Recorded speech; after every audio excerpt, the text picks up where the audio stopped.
ঠিক কোন উদ্দেশ্যে ইরানকে টার্গেট করেছে ইসরায়েল ও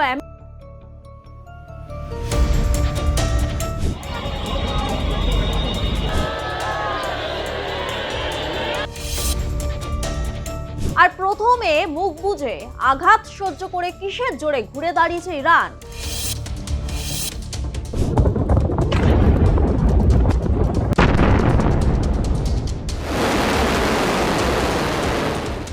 শুধুই কি হরমুজের আধিপত্য, নাকি রয়েছে আরো বড় কোনো শক্তির ভান্ডার?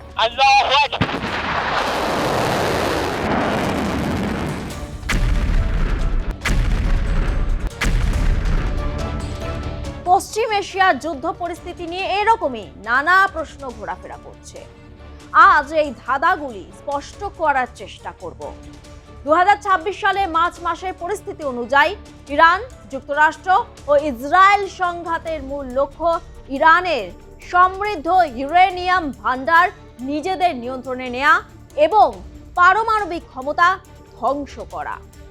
মার্কিন যুক্তরাষ্ট্র ও ইসরায়েল যৌথ অভিযানের মাধ্যমে ইরানের নাতানজ এবং ফরদৌয়ের মতো প্রধান পারমাণবিক কেন্দ্রগুলো অকার্যকর করতে এবং মজুত করা ইউরেনিয়াম হস্তান্তরের চাপ সৃষ্টি করছে।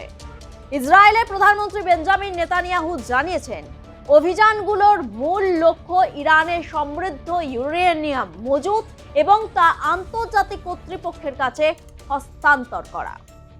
এক কথায় ইরান যেন পারমাণবিক অস্ত্র তৈরি করতে না পারে এবং আঞ্চলিক নিরাপত্তা বিঘ্নিত না করে তা নিশ্চিত করাই এই অভিযানের উদ্দেশ্য।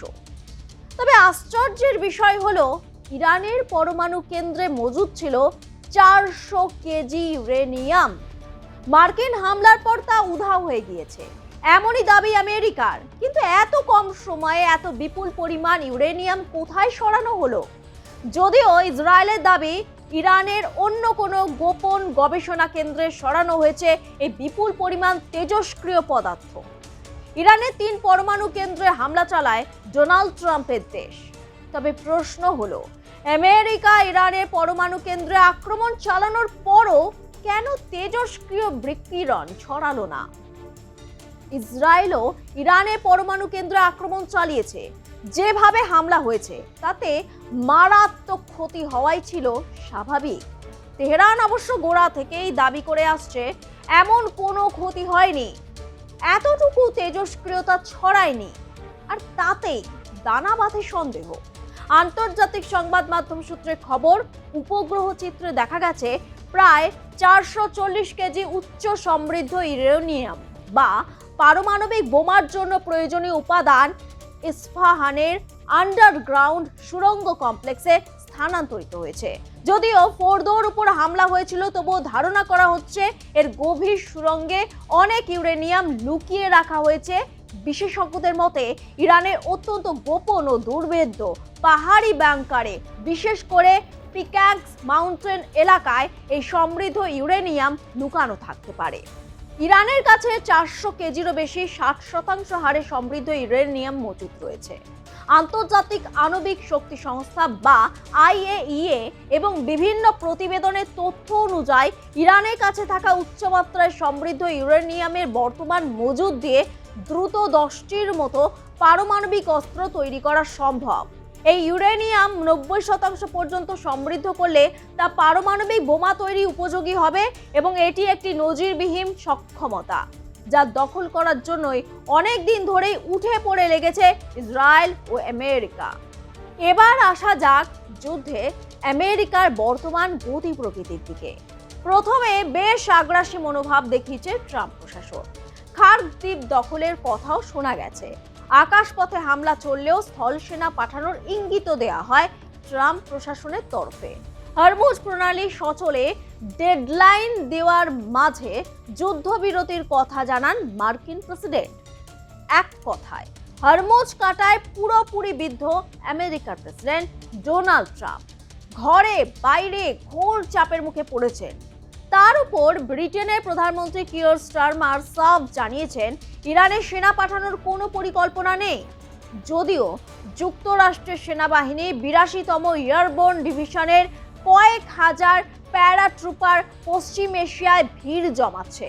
বিশেষজ্ঞদের একাংশের মতে খার্গ দ্বীপ দখলে আমেরিকার স্থলসেনা নামালে তা মার্কিন প্রেসিডেন্টের জন্য খুব একটা ফলপ্রসূ বিষয় হবে না।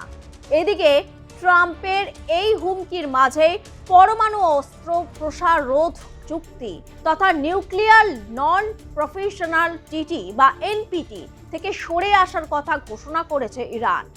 এদিকে ইরানকে নতুন করে হুমকি দিয়েছেন মার্কিন প্রেসিডেন্ট ডোনাল্ড ট্রাম্প। তেহরানে বিভিন্ন বেসামরিক পরিকাঠামোয় এমনকি জল পরিশ্রুতকরণ কেন্দ্রগুলিতেও হামলার হুঁশিয়ারি দিয়েছেন। আর এই নিয়েই প্রশ্ন উঠতে শুরু করেছে, বেসামরিক পরিকাঠামোয় হামলা চালিয়ে কি যুদ্ধ অপরাধে জড়িয়ে পড়বে আমেরিকা? এমন অস্বস্তিকর প্রশ্নের মুখে পড়তে হচ্ছে হোয়াইট হাউসকেও। যদিও হোয়াইট হাউসের জবাব, আইন মেনেই পদক্ষেপ করবে মার্কিন বাহিনী। এদিকে যুক্তরাষ্ট্র ও ইসরায়েলের বিরুদ্ধে ইরানও পাল্টা হামলা চালিয়ে যাচ্ছে। ইসরায়েলকে লক্ষ্য করে দফায় দফায় ক্ষেপণাস্ত্র হামলা চালাচ্ছে ইরান। ইরান সমর্থিত গোষ্ঠী হিজবুল্লাহ ইসরায়েলের রকেট হামলা বাড়িয়েছে। এদিকে ট্রাম্প আলোচনার জন্য কথা বলার মধ্যে আবার মধ্যপ্রাচ্যে আরও মার্কিন সেনা পাঠাচ্ছেন। এ নিয়ে ক্ষোভ প্রকাশ করেছেন ইরানের পার্লামেন্ট স্পিকার বাঘের গালিবাফ। তার অভিযোগ, একদিকে ওয়াশিংটন আলোচনার কথা বলছে, অন্যদিকে স্থল অভিযানে পরিকল্পনা করছে। স্থল অভিযান হলে ইরানও প্রস্তুত বলে হুঁশিয়ারি দিয়েছেন বাঘের গালিবাফ। তার ভাষায়, তাদের ভূখণ্ডে নামলে মার্কিন সেনারা বৃষ্টির মতো গুলিবর্ষণের শিকার হবেন। তবে ইরান যদি সত্যি 10টির মতো পারমাণবিক অস্ত্র তৈরি করে ফেলে, তাহলে পশ্চিম এশিয়ার যুদ্ধ পরিস্থিতি আদৌ কবে নিয়ন্ত্রণে আসবে তা নিয়ে বড় প্রশ্নচিহ্ন তৈরি হয়েছে। কেননা ইতিহাস সাক্ষী আছে, যুদ্ধের স্থায়িত্ব ক্রমেই প্রভাব বিস্তার করে বিশ্বের একাধিক দেশে। ফের কি কোনো বিশ্বযুদ্ধের সম্মুখীন হতে হবে বর্তমান বিশ্বকে? আতঙ্কে রাজনৈতিক বিশেষজ্ঞদের একাংশ।